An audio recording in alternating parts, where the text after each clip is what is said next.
Je vous le dis en vérité, jusqu'à ce que passe le ciel et la terre, pas un iota ni un trait de la loi ne passera jusqu'à ce que tout soit arrivé. Matthieu 5, verset 18. Pour Jésus, il y a une loi immuable, fondée en Dieu. Il ne s'agit pas là des innombrables prescriptions mosaïques, mais de la loi d'amour inscrite dans le développement d'Israël et de son histoire. Loi écrite à travers les textes des prophètes. Celle-là est immuable et se réalise point par point. Elle fut la volonté de la part de Dieu de rencontrer l'homme en Jésus et d'en préparer la venue. Que de pages merveilleuses écrites en ce sens, inspirées par l'Esprit de Dieu, et qui peu à peu nous conduisent à la loi nouvelle qui est bonne nouvelle et dont seule l'observance nous permet d'entrer dans le royaume à la suite de Jésus. Celui qui m'aime, c'est celui-là qui observe mes commandements. Cette loi d'amour se trouve inscrite dans bien des textes ou des cris de toutes les religions. Elles aussi conduisent mystérieusement vers la lumière de Jésus. Tant d'hommes de bonne volonté. Car la loi dont parle Jésus ici, c'est cette volonté divine de créer une humanité en marche vers la vie même de Dieu.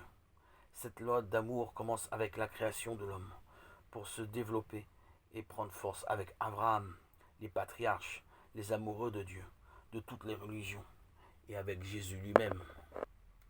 Cet amour s'adresse à tous les hommes, sans aucune exception, les plus malheureux eux-mêmes et les plus méprisables, les plus misérables, même dans l'ordre du péché, n'en sont pas exclus.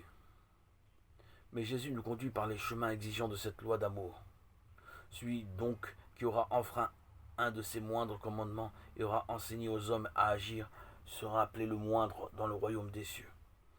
Et celui qui aura pratiqué et enseigné, celui-là sera appelé grand dans le royaume des cieux. Matthieu 5, verset 19. L'apôtre est grand dans le royaume des cieux s'il commence d'abord par faire lui-même ce qu'il enseigne. Comment être crédible autrement?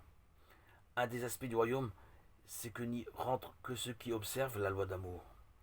Et la loi d'amour depuis Jésus est exprimée dans l'Évangile à travers ses paroles et ses comportements. Seuls peuvent prétendre entrer dans le royaume des cieux ceux qui les observent d'une manière ou d'une autre. Car sa lumière atteint même les païens. Jésus reprendra tant de fois ce thème en particulier dans Saint Jean. Si vous m'aimez, vous garderez mes commandements. Jean 14, verset 14. Pour Jésus, l'observation de la loi est la seule véritable preuve d'amour.